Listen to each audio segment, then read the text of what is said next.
The Ordinary Discussion Podcast. Every medical professional I talk to says, Tiffany, having no tourniquet for that long equals death. Like that doesn't compute medically. Welcome back to the Ordinary Discussions Podcast. Today, I'm your host. Normally, I'm the co-host, but today I get to be the host of the podcast. We have a very special guest with us today. Just listen to some of the things that I have to share with you today. Today, we are honored to have Tiffany Johnson as our guest. She is a remarkable individual who has overcome incredible adversity, having survived a shark attack. And it nearly claimed her life. Despite those experiences, she's gone on to achieve incredible things and has an amazing testimony to share with you guys today. Listen to some of the things that she's already done. She's become a sought-after speaker and been able to share her survival story on both the Today Show, CNN, and she's inspired countless others on their faith journey amidst those storms of life that she's experienced. How incredible is that? In addition to those speaking engagements, she's authored a devotional called Uncharted Waters, and we are so thankful to have her today. Before we get into that, though, let me just remind you to rate this podcast, like, follow, share, subscribe, leave us a comment. All those things help us to get the word out about the Ordinary Discussions Podcast and what we're doing, and spreading the news, the good news of what Jesus has done in our hearts with others. So thank you for joining us. Thank you for joining us today. And let's do this.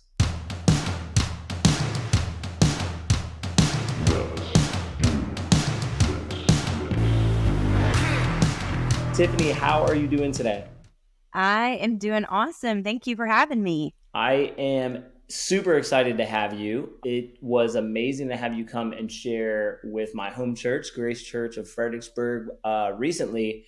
And as you kind of were sharing there, I just thought, I want to know more. I have to know more about this story. And so thank you for being willing to do that. Yeah, it's my honor. So for our listeners, I've had the benefit of hearing you before and getting to hear the testimony. And you had a great kind of video that introed and gave a lot of suspense leading up to your speaking at Grace.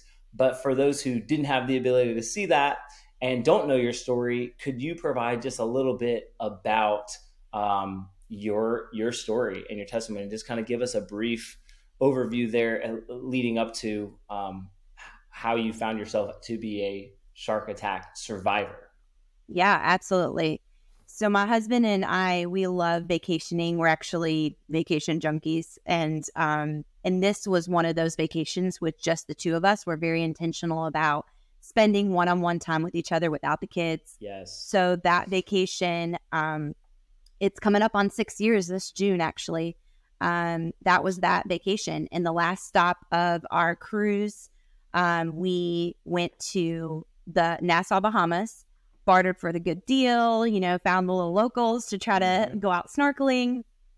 And we went out, we did parasailing first, then snorkeling, and then when we went to the shoreline where they laid anchor, there was a small little private island. And so right around that island was all reef. And so I remember when the captain was like, hey, just feel free to explore wherever you want. And we were out there for a good 20 minutes or so. And so my husband started feeling really sick. That boat ride out was really choppy. It made him sick to his stomach. So he went back to the boat, and I just stayed out there because it had only been 20 minutes, and that's not long enough. And so I just stuck my face back under the water and got lost in that world, watching the creatures all interact and the different species and the different colors. It's amazing watching God's creation in a whole different way. And in the midst of that, I felt like I had slammed into something. And I remember that thought was, oh, what did I bump into? There was no fear. I didn't see the fish all of a sudden scurry away. I had no reason to be afraid other than, that I had bumped into something. And so when I turned, I was so casual. I turned to my right to see what I bumped into. And I was face to face with a shark, and he had my whole arm pinned in his mouth. I have a mark, and I'll show you guys for reference here. I have a mark that's, I'm trying to feel it through my shirt here. This is where he first latched on. So I'm going to turn here so you can see. This is how close we were. We were face to face. And of course, fear takes over at that point. I started having visions of my kids playing in the backyard with my husband, like little movie clips of my life, if you will, started to play in my peripheral vision. And I remember having to push those thoughts back, and the strength of the Lord just came out from inside me to give me that will to fight. And so I remember pushing those thoughts back and thinking, no, you will not take my life. I am not going to die here. And so at that point is when I yanked my arm, and, we're struggling. He's thrashing, I'm screaming through my snorkel tube, and I'm trying to get away from him. He has me pinned. And so we were struggling for a while until one yank, his jaws open and my arm kind of just flies out. And at that point, I realized my arm is gone. He had taken half of my arm completely. It was just a mangled stump. I'm just in shock. Just, my arm's gone, but God gave me the strength to keep moving. And I was already at the surface of the water. I'd yanked off my snorkel mask and I screamed out, help me, Jesus. And I began to make my way back to the boat. I took a few strokes, and I remember feeling like the Lord telling me, get your injured arm out of the water. And so I raised my injured arm up, and it's just spewing blood everywhere, just like Old Faithful, because if you can imagine, I'm swimming and with all my might trying to, get away with my one arm. And that adrenaline and all that power of trying to get moving was shooting out of my arm. And so, as you can imagine, blood's everywhere at that point. So when my husband heard me scream, he said he turned. He was coming up out of the water because he was washing himself off. He had gotten sick everywhere. And that's the sight he saw, was me swimming back with half my arm gone, spewing blood everywhere. He screams out, baby! And I remember just the terror in his eyes. I'll never forget it. And he jumps in the water. I'm still, trying to get to the boat as quick as I can. All I can think about is that shark's right behind me, going to grab my leg, grab my arm, grab my side. And I just had that laser focus, like, Lord, get me to the boat. I'm praying the whole time. In fact, my husband said when he met me in the water, that's the first thing he heard was me praying. It was like oozing out of me, which still brings me to tears just thinking about it. So we get to the boat, and by the time my husband met me, I was already most of the way there. It was just like 10, 15 feet left. The captain threw out a rope, and I'm using it quickly to get in. And we get to the ladder, and my husband just kind of, launches me into the boat. And at that point, I felt the peace of the Lord surround me as soon as I got in that boat. It was like a cloud of his presence. It was thick and tangible. And I remember being urgent, but I was not in fear. Like, I knew he was there with me.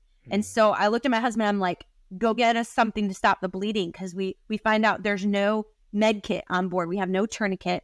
So we're scrambling, and I see the beach towel that the cruise line gives us. And I'm like, go grab that beach towel. So he goes and throws it, and it kind of lands on my arm. I'm like, no, you got to tie it up. So he's tying it as quick as he can. We're making like a tourniquet, if you will, with this beach towel. But y'all know tourniquets, they need to be taut and not like a big bulky beach towel, so we're doing the best we can with what we have. And he's shaking, trying to get that thing so tight. And I remember laying my head on his lap. We make the journey back to where Paradise Island is. That was the first kind of land spot, but we find out there's no hospital on Paradise Island. So they tell us we had to back the boat out and go an additional 20 or so minutes. So all in all, I'm on that boat with just a beach towel, no tourniquet, for 35 minutes, maybe 40. I mean, I might be, really shrinking that down, but it's somewhere in that time span. And every medical professional I talk to says, Tiffany, having no tourniquet for that long equals death. Like, that doesn't compute medically. But here's the amazing God thing beyond that is when I got out of the emergency surgery in Nassau, my husband gets all the report, and they tell my husband, we can't explain it, but we didn't have to give her a blood transfusion because she didn't lose enough blood. Can you believe that? I mean, that's the God that we serve. He is above and beyond. He is miracle working, and he's still alive and working today. Wow. Wow. I'm like, I mean, and I've heard, I mean, there's other things I catch that are new, but I've heard that recently. And just even as you're describing the emotions of that and your husband, like seeing you, like I just began to cry, like thinking about, uh, just thinking about like, and putting myself in that context and seeing my wife Yeah. like that, and like you're on vacation, like this is probably the farthest thing from your mind, right? Like you're just Right. you're there to relax, you're there to just enjoy and almost recharge and invest, right? That's that intentional time with one another, and then something like this just comes in out of nowhere, and completely derails you or can derail you. um Yeah. are you like during those times, like you said you made a conscious decision to kind of push those thoughts of fear, back. Did you feel like a struggle with that, like ongoing, or did you really just feel like the Lord was with you and faithful to like give you the strength to go through? Like, did you have kind of those moments come back where you felt like you were fading, or you felt like, you were kind of losing it? Describe kind of maybe some of that, like getting to the hospital and Yeah. things like that. Yeah. I think the boat ride, being that it was 20-30 minutes ish, all I don't remember fading necessarily. I was conscious the entire time. In fact, I remember when they wheeled me back to the surgery room and I finally, like, they gave me the dosage to go to sleep for Like surgery. So I remember take a nap. everything. Yeah. Yeah. Yeah. Um, However, I felt that weakness, the upset stomach, that like where you're starting to feel that nauseous, feeling. And I remember feeling that significantly whenever we backed that boat out. And I knew that we had that 20 or so minutes extra to Hmm. do because we had just done that boat ride out like an hour and a half ago, so I knew how long that was. And that's when I felt like reality sunk in. Hmm. And, but all I did was like, I did some deep breathing. I had my eyes closed because honestly, the boat looked like a murder scene. My blood was everywhere, so I kept my eyes closed and I just prayed. Like I had really no real words, but it was like the Lord had deposited specific prayers in me. Hmm. And I started praying for my kids. I prayed for my husband. I prayed for the doctors. Hmm. I even prayed, God, would you use this somehow? Like, don't make this be for nothing. Yeah. I remember these specific things coming out of my mouth, like beyond what I think I could reason at the time.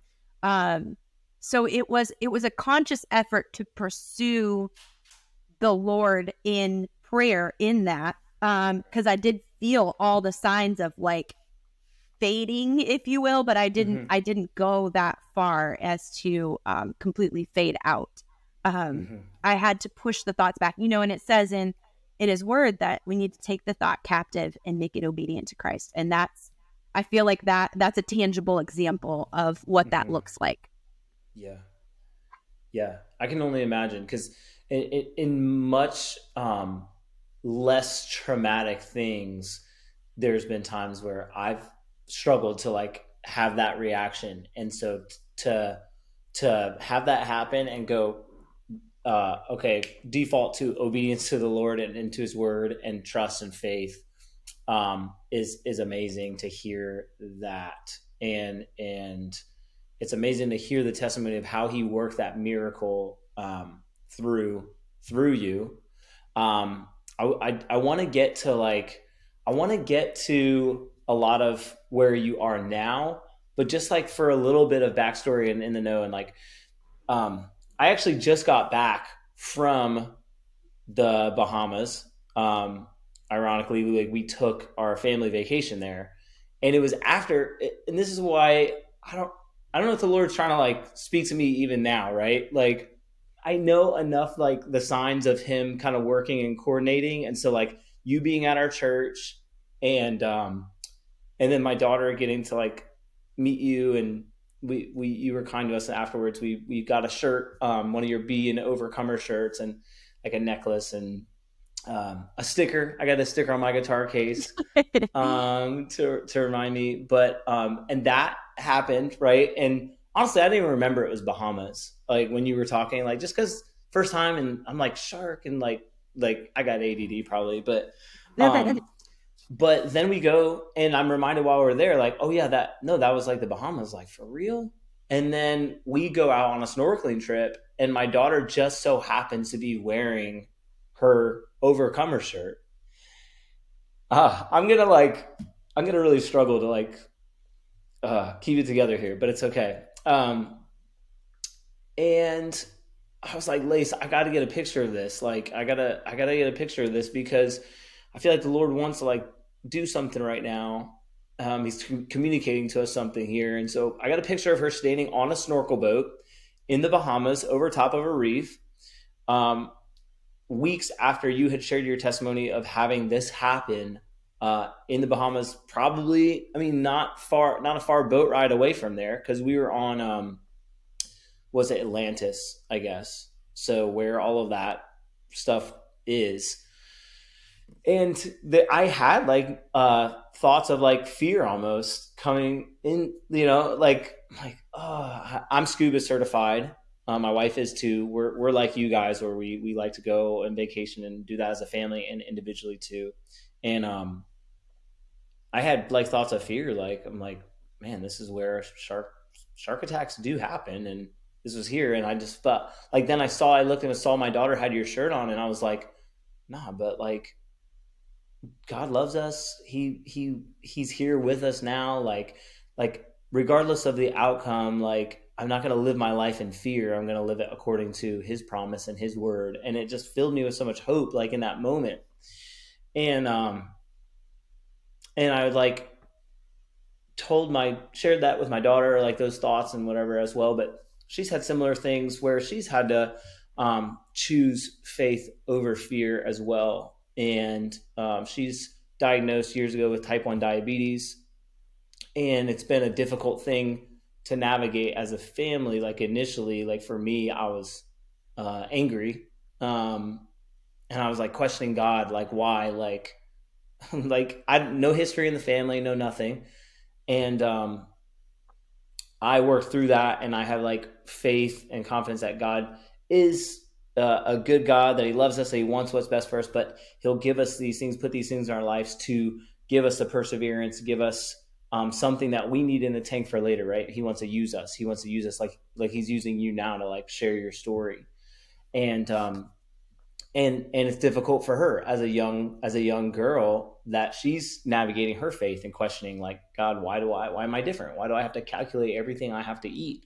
And give myself a shot of insulin before I do that. So those questions of fear come up. But as I took a picture, maybe Wes, our guy that helps with editing, can share the picture for our viewers. I took that picture, and I just was so thankful for God reminding me of His faithfulness. And so for you on the other side of it, have there been moments where you kind of went through a grieving process, afterwards? I mean, you come through it, but then you've got to maybe relearn how to do things, and maybe struggle with things there. Describe maybe some of those thoughts, and have you had to deal with some grieving or struggle with some of those same feelings I was describing after the fact? Yeah, definitely. It's a process, I think, of the overcoming what that looks like. It's a process. It's not going to be a one-time decision and everything is fine after that. It's a daily decision to say, God, I trust your plan, regardless of how I feel, regardless of what I think things should be like. I trust that you're good. And even when it doesn't feel good. And those early days, it took me about 6 months to fully heal. The end of my arm, the skin died. So this part, right here, it turned black completely. And so I was in a lot of pain for a long time. They did a nerve transfer surgery, and the nerves had to kind of find its way back, into the new muscle that it routed to. And at that point, it was like we had to wait for the nerves to kind of settle in. And so it took probably, I don't know, 3 or 4 months before the pain, my nerve pain started tapering off. And then I had just the physical pain of, healing. So that alone, the pain part, it was a lot to handle. There were times in the beginning where I would just be going about my business and surges of pain would just come out of nowhere. It would take me to my knees and I'd have to like grit my teeth and just bear through it. And it was hard because I've got my kids who are, at the time it was 5, 4, and 1, who are watching me, and I had to be really careful. I didn't want to scare them, so it was like this constant maneuvering of like trying to balance me learning and grieving and all this stuff and still being a mom, and still being who they needed me to be and still being a wife. And, so there were times when it was just exhausting. I was a right hand born dominant, and now I'm a lefty. So just that alone, relearning everything as a left-handed person, writing and, all the things that I normally wouldn't have done with my left hand. And then on top of that, now being one-handed. So it literally impacted everything I did, from brushing my teeth, doing my hair, tying my shoes. There are still things today that I can't quite do. And I've had to just be okay with that. And that was really hard, honestly, because I'm very independent. I'm like, I've always been a go-getter. And so I had to be okay with either asking for help or just that I couldn't do it. And there are things today, like with my kids, I love playing like Mario Kart and Super Mario Brothers. And, my kids are getting into that now. And some of those games, I just can't play with them, and it's like this, it's a grieving process at the beginning, but there's even moments in time where there's still that grief that comes up. Like just the other day, my daughter conquered Donkey Kong, and, it seems so silly, but she's like, and I was like, I remember playing that game. And I'm like, then I had this moment like, just sucks that I can't play with my daughter, like have that moment with her. And like, and it's just those little simple things that sometimes you just miss, and I just don't have a way to do it anymore. And I have to surrender that, every time that I have those moments where I'm like, gosh, I never thought I would be in this position. I never thought I would be living this life as an amputee, but God, you're so good. And I had to switch that perspective. And so I could either live in that place of why me, or I could switch around and be like, well, I see God using it, and I should have been dead, but I'm alive. So I'm not going to waste the second chance. I'm not going to dwell on all the things I can't do. I'm going to focus on what He has for me instead. Amen. I think those little things, like you mentioned, like the Donkey Kong and those things, would be probably that constant reminder and challenge almost to be like, I have to either give in to despair or give it to God. Yeah. And one of those leads down a path of destruction, and one of them is life-giving. And that's cool to hear you choosing life in those moments. Yeah. And it's not easy. I mean, it's literally a choice every single day. It's not something that I can do one time and it's good. It's like that daily reminder that we need the Lord. I need His peace. I need His joy. I need His strength. I need His hope. I can't do this on my own. And that constant ability to just get into His word renews all of that in us so that we can continue to make those choices. Definitely. You said you had 3 kids?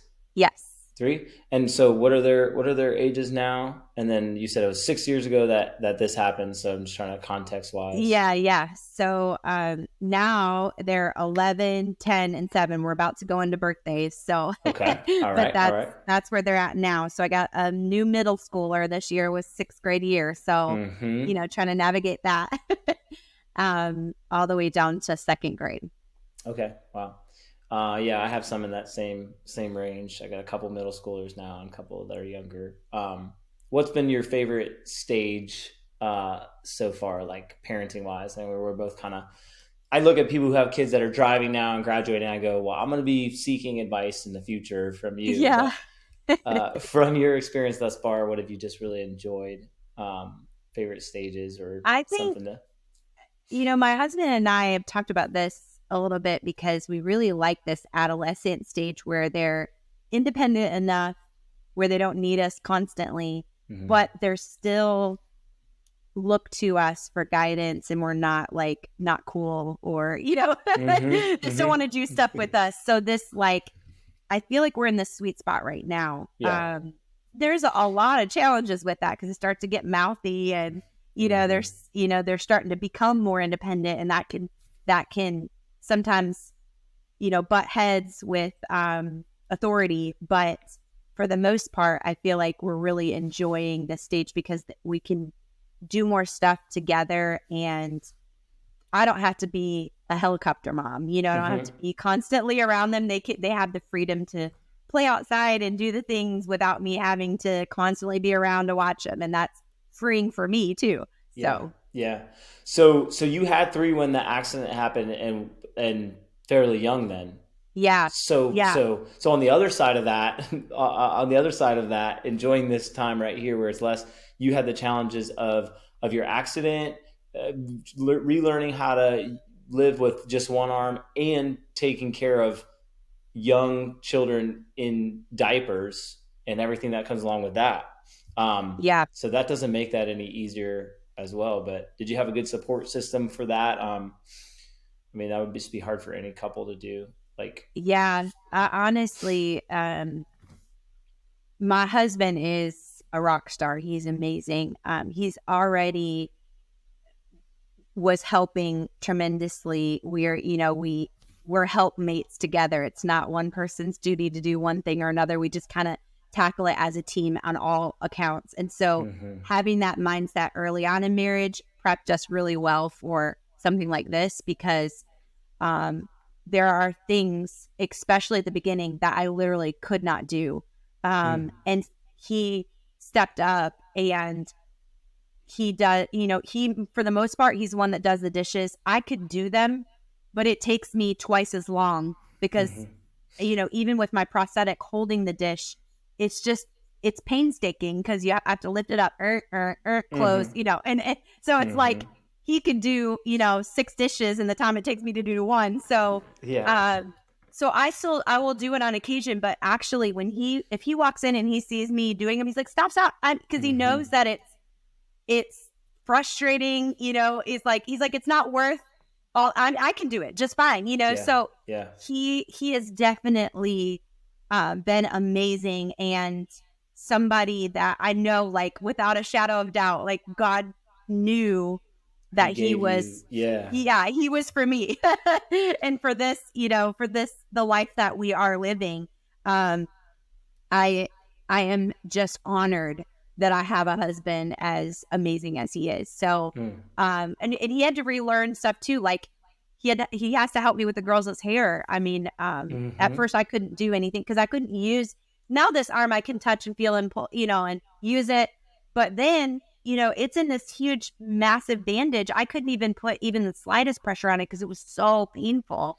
So trying to do anything one-handed with your hair is really hard. And so he had to learn how to do ponytails and we do braids together. And, I had to kind of walk him through different things. And he's a guy he doesn't know. And he grew up with all brothers. So he's like, I have no context, for this. But he's been a trooper in kind of learning things. And now he can do stuff on his own. And then when it comes to braiding or stuff, we do it together as a team. And it's just almost like a little bonding experience that we've created. And it's been amazing watching the Lord use and work through those moments where, you know, we're true helpmates. That's amazing. And so how long have you guys been married? So we're coming up on 14 years. 14 years. Okay, that's Yeah. similar to Carrie and I. And what's his name? JJ. JJ, we got to Yeah. give you a huge shout out, man. You are amazing. Yes.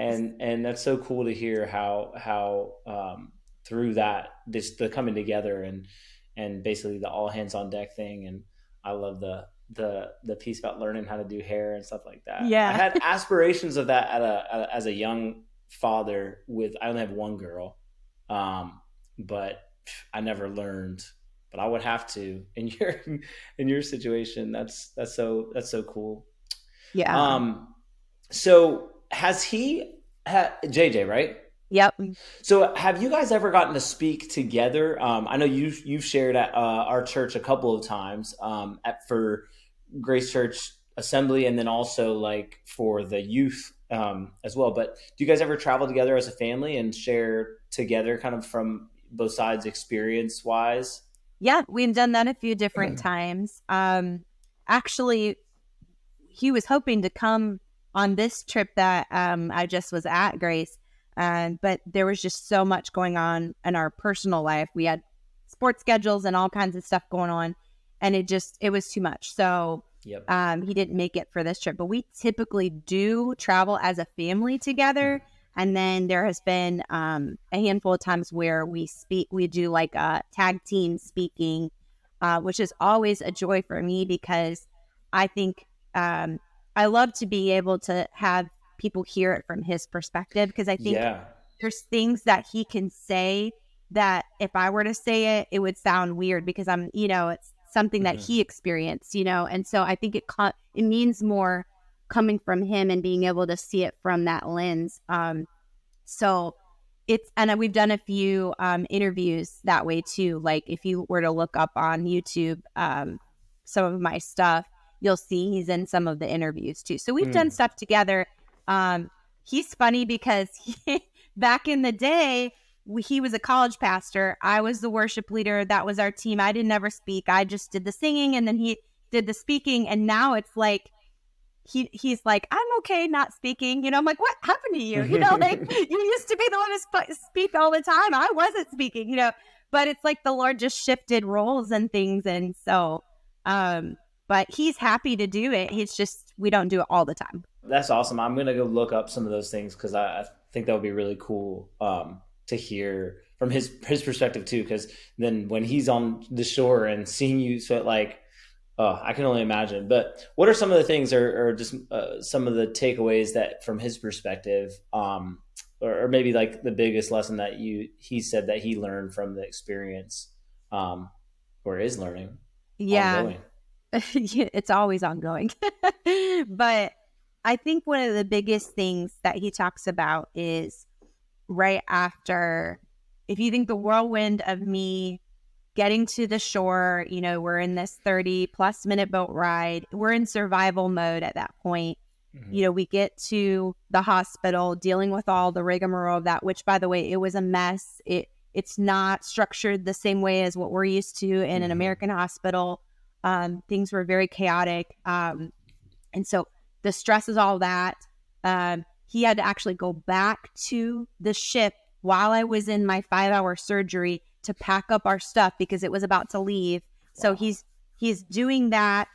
The ship was amazing. They actually sent some staff down to help pack everything up, and he was making phone calls while he's doing this. I mean, the I can't even imagine that all that stuff, is circling in his head, and he's having to recount everything to, different people, my mom and his parents, and he called our pastor, and trying to get the word out so that people could continue to pray. Because honestly, at that point, I was alive, but I was still in critical condition, so I could have died on the operation table. So he's out trying to figure things out while I'm in surgery, and he was able to get everything. And I remember he said, so the people that we booked with for the excursion, They were amazing. They treated us like we were family. And they sent their kind of secretary, if you will, to take JJ to the ship, to do all of that, to take him back. She actually stopped at a Burger King and was like, you need to eat. Because by that time it was like almost 5 and he hadn't ate since breakfast. And he's like, I'm not hungry. And, and he said he remembered just feeling like a shell of himself. He's very outgoing. And he said, I was giving like one word answers. He felt like he was half there. And he remembers she looked at him from across the table at Burger King and was like, are you okay? And he's like, no, I'm not okay. Like he's feeling all the weight of it. And she said something so profound. It to this day, it still sticks with them. She said, Mr. Johnson, I can't imagine what you have gone through. I know that there's a lot on your mind, but your wife is alive and she's here. And when she wakes up from that surgery, she's going to need you. And that just kind of like snapped him out of that fog. And he was just like, okay, let's do this, And he said during the wait in the waiting room after, he gets back, he's like, I was so mad. I wasn't mad at the Lord, but I was like so mad at the situation. Like, why is this happening? And it was like these thoughts started to come up of like, you need to be mad at God. And he's like, I recognize that right away. Like that is Satan trying to get in here and turn this into this resentment thing. And he's like, I had to recognize it right away. And again, take the thought captive, make it obedient to Christ. And he's like, I will not make this about the Lord. Like this has nothing to do with, that. It has everything to do with my response in it. And that's something that we talk about all the time when we share is you might not be able to control the situation you're in. Life might happen, but you always have a choice. So at that point, he had a decision to make to either go down that path of, why God, why us, all of those things, or switch it around and say, Lord, I trust you. I don't like this, but I trust you. And, that's what we talk about a lot when we get to share about our testimony is the choices that we have and our response, because we don't always have a choice in the circumstance you're in. Life happens, but the choice we do have is how we're going to respond. And that's the piece that, we try to help people see that we can choose joy, we can choose peace, we can choose hope, we can choose strength, because that's what God has for us. We don't have to live in all the other stuff. And so he talks about that all the time, like that moment of recognition, like, I don't want to go down that path because that I know that that's not for us. Yeah. You talk about like, sharing with people and other people kind of receiving that, but probably front and center of the probably like sitting front row, like having popcorn of this whole thing are your kids being able to see faith lived out this way. How have you seen that? Like what have you tried to impart? And I think a lot more is caught than taught overall, but like, what have you kind of seen in terms of this kind of influencing their faith or seeing, you guys go through that, especially now that they're getting to kind of that middle school age where they got to start deciding like, is this faith for me or is this just something my mom and dad do? Right. Yeah, it's a great question. Early on, we made the decision not to tell them all the details because they were so young, 5, 4, and 1. I mean, it was too much. And so all they knew was that I had an accident and I was an amputee.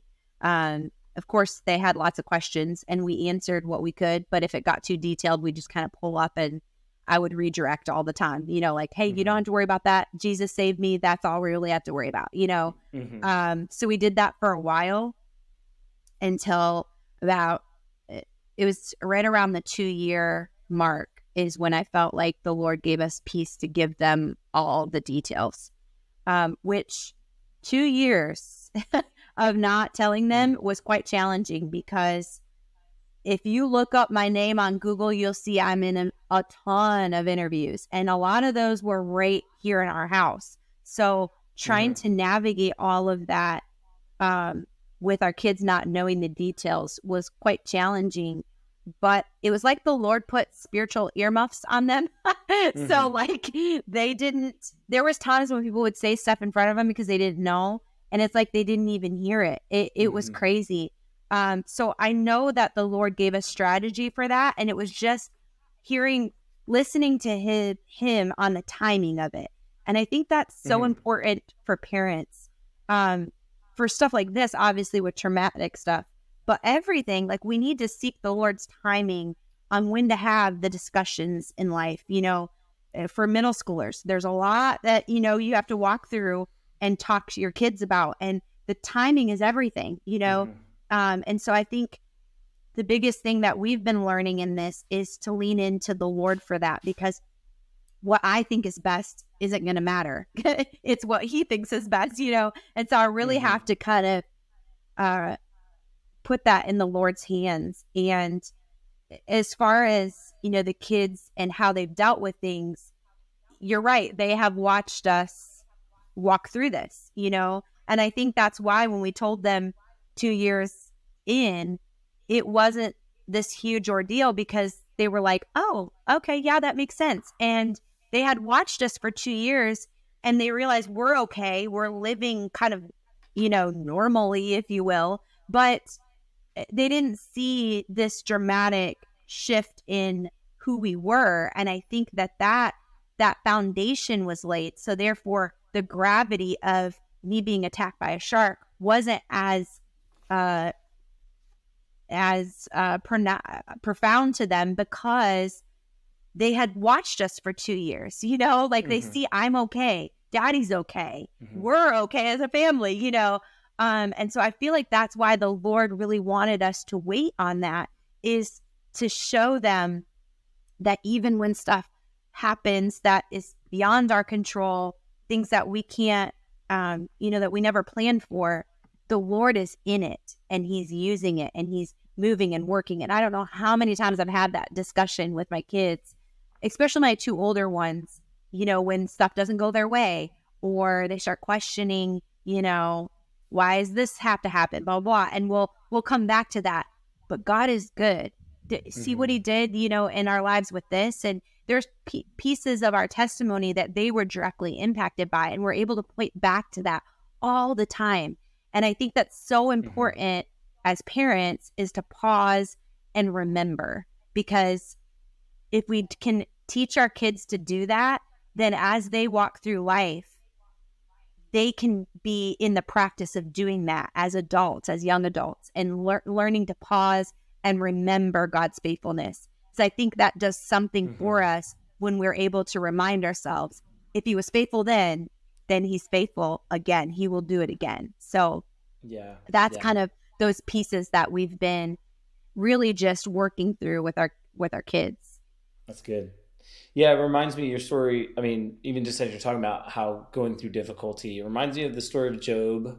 I get a lot of like Job scripture reference, but also like where being a Christian and following Jesus was never really promised to be like, all sunshine and no rainy days. Like, it's not like this bait and switch thing for the world. Like, hey, follow Jesus and your life will be perfect. Yeah. Your finances will be great. You'll never have anything bad happen to you. And I think if you had that untrue belief from the beginning, that could cause going through a traumatic experience where a shark attacks you to like shake your faith. Yeah. But do you consider like this kind of a trial that you went through like a testing of your faith, or how do you see it, and how do you like explain that to others, like when they have like that question, or how would you encourage someone that's kind of going through that too? Yeah, it's a great question. One thing I like to emphasize in that subject is that I don't believe that God sends trials our way. I don't believe that he is going to send things our way to teach us a lesson. That's not the God that we serve. He's a God of love, but we live in a fallen world with an adversary that's here to kill, steal, and destroy. So those things are going to happen. What God can do is take what was meant for evil and turn it for his good. That's what the promise is in Romans 8:28. He'll work all things, the good, the bad, and the ugly, together for the good of those who love him.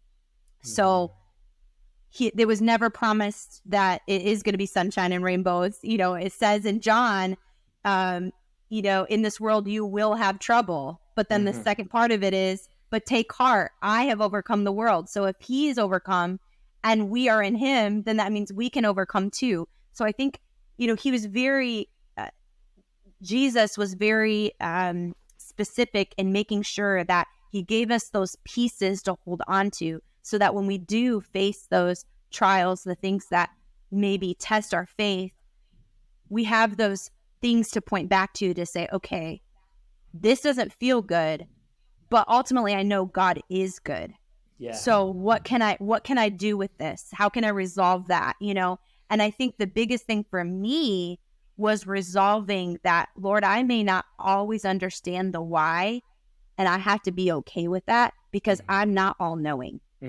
I wasn't meant to be all knowing. It drives me crazy to not have that, but I have to surrender that to the Lord, because I'm not supposed to know it all.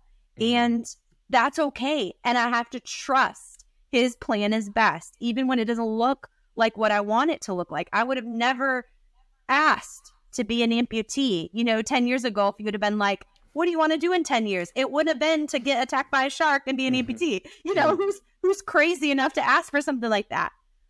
But now, being on the other side of it, I can clearly tell you without a shadow of a doubt that I would not change it, because I see him using it. I see him doing things in me and my family, and even beyond that, in these greater influence that he's given me that I never was looking for, but he has provided opportunities for me to sow seeds in others, that it's literally saving lives. I would not take it back. I wouldn't change things if I could. So I wouldn't have thought to ask for it, but yet God knows what's needed in order for things to come to fruition the way that he's designed it to be. So it's that surrender of his plan. And he's answering that prayer that you had while you were even on the boat, like just saying, God, use this in some way. And it's incredible to see him being faithful to answer that, even Amen. Right there in the midst of that trial that you were going through. And as an even icing on the cake testimony, I think I'm right in saying that you still snorkel, that you still go and do all these things. Did it took a little while to do that, or you were like, no, I'm going to overcome my fear and just go for it? Or what does that look like? Yeah, I had to be really careful on the timing of it, because I have not dealt with nightmares, really no lingering PTSD stuff. And so because of that, I didn't want to go jump in and do something just to get a notch on my belt and then have it be a trigger, and then all of a sudden have issues with nightmares, PTSD, the whole, 9 yards. So I was very careful to really seek the Lord on what was best. I really wanted to feel a peace about going back in the water and doing those things. I had a desire to, but I didn't want to get ahead of what I felt like, okay, Lord, I know you're going to use this and work through me, and I want to be well prepared, So 10 months after we did go snorkeling. It was in a turtle preserve in Grand Cayman that was across the street from the ocean. It was man-made. So it's kind of like, that first step of going snorkeling. Just dipping your toes. Right. But honestly, as soon as I put that snorkel mask on and I heard my breath through the snorkel tube, it was like thoughts immediately came. And I understand how easily it would be to go down that road, because it is bombarding. But I know who my God is, and I was like, nope, I am not going to dwell on that. I am going to enjoy this. I know I have peace. I know God has not given me a spirit of fear, but a power, love, and a sound mind. Like I had to speak out the scripture over myself. Yeah. Yeah. And I did. I went snorkeling. It was a turtle preserve, so we got to see all the little turtles and the different fish. And we got done, and I was like, I did it! I'm like, I might not have been in the ocean, but I went back, Yes, and so it was it's like one step at a time. The next time we went was in like a cove within a cove. It was ocean, but it was very protected, kind of out. It wasn't in the wide open area, and that was in Aruba a couple of years ago. So that was kind of a first step in the ocean. And then last May is when I did an open ocean again. It was in Mexico. It was a trip with just my husband and I, and it kind of happened not planned. We had planned a catamaran to go see this island, is Isla Mujeres, but on the way they were going to snorkel, and we're like, well, it doesn't really matter. We probably won't do it. Not a big deal. But I have like a full face snorkel mask now, and I brought it just in case. And then we were kind of getting to that spot, and I remember my husband like looking at me. He's like, so what do you think? And I'm like, well, let's just get in and see how I feel, and then we'll just go, we'll just take it. And I put my face under, and it was like peace. Like it was crazy because the water was really choppy, and it was like we're bobbing everywhere. And I'm thinking the whole time, I'm like, I don't know if this is where I want to be doing this, because I'm going to be choking on water, and it's not going to be fun. And I want this to be a good experience, And so the whole time, that's what my thoughts were. But then as soon as I put my face in the water, it was like peace just came over me. And I think I teared up in my snorkel mask. And so I popped my head back up, and I remember my husband like, well, what do you think? And I'm like, I'm ready. And he's like, I saw his eyes get kind of big, like, oh crap, we're doing this. And so we did it. And he stayed right by my side, the whole time. And it was amazing. I actually enjoyed it again. And I didn't know, I knew I would do it. I just didn't know if I would enjoy it. And afterwards, I was praying, and I'm like, Lord, thank you for giving me that joy again. Like, I was just so thankful that I got to experience it and enjoy it again. So it was pretty amazing. I love that. I love JJ being right there by your side. Like, yeah, like, I'm not letting you out of my sight. Like, oh man. Well, that is so great. Your story is amazing. Your faith and your ability to lean into the promises of God and the faithfulness of God is encouraging and inspiring. Man, thank you for being an example of that. So good. Have you ever like thought of writing a book about the experience? Like, have you ever like kind of like the journey, the process, and kind of putting the details into book form? Absolutely. I've been asked a million times, when is your book coming out? Yep. I definitely believe that there will be a book at some point. I have actually took steps this year.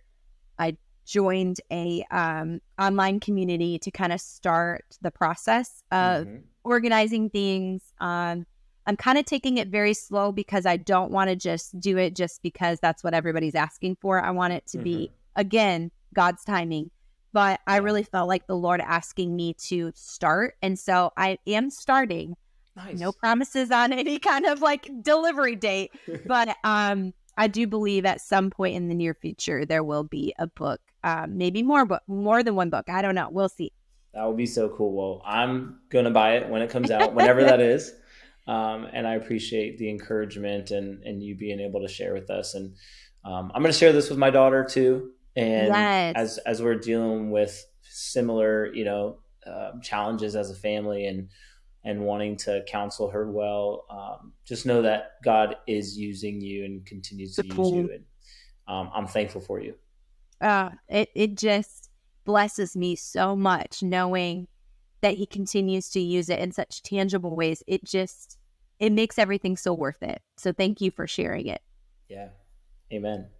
As we end, I don't want to take up any more of your time. I'm so thankful for what you've given already, but I like to ask all of our guests a few questions, just some fun questions, just to get to know you even a little more. So If you don't mind, I'll ask you those now. The first one is, if you could time travel to anywhere or anywhen, where would you go and why?